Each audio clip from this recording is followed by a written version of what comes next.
welcome back. This is the fourth house with me, Mamita. I'm here today to talk about the zodiac houses.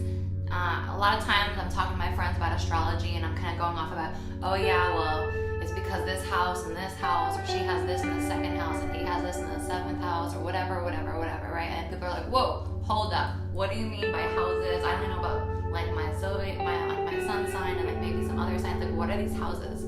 So I'm here to tell you.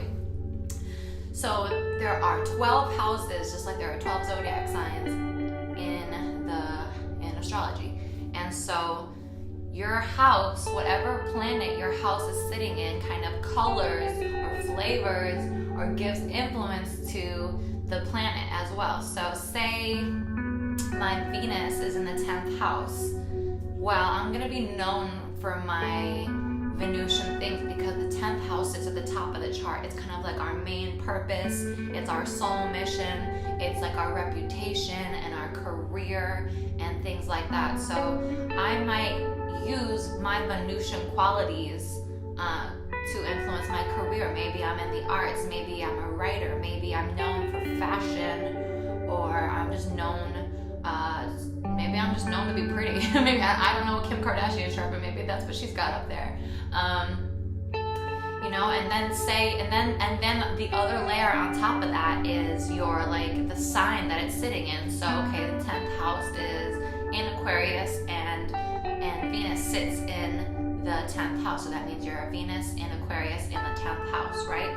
So maybe to take another layer to that, okay, you're known for your Venusian things in the sign of Aquarius. So maybe you're known, maybe you're like you put your art online. Maybe you're like a big like content creator, or maybe maybe you design apps, or I don't know, wherever you can like kind of have like Venusian things and Aquarian things, or more like technology based things like that. Maybe you blend those things together in your career. Another like 10th house Venus thing would be like working with women, maybe like, and then Aquarian like working through liberation for women, I don't know, things like that. And you'll find it in the really strangest ways because the house represents so many different things, and of course the planet represents so many different things, and so does the sign, right? So there's a million different ways for this little triangle to happen,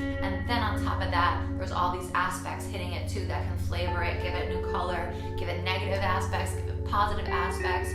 So this is why we're not just like one single thing. This is why not like all Aquarians will act the same way if they have like Sun in Aquarius. Some of them will be Sun in Aquarius in the 10th. Some will be Sun in Aquarius in the 7th. Some of them will be Sun in Aquarius in the 12th. And that will really shape the whole experience of that sign and that house and everything that goes along with it. So I hope that clears some stuff up. We're going to do a little bit of a series through the houses.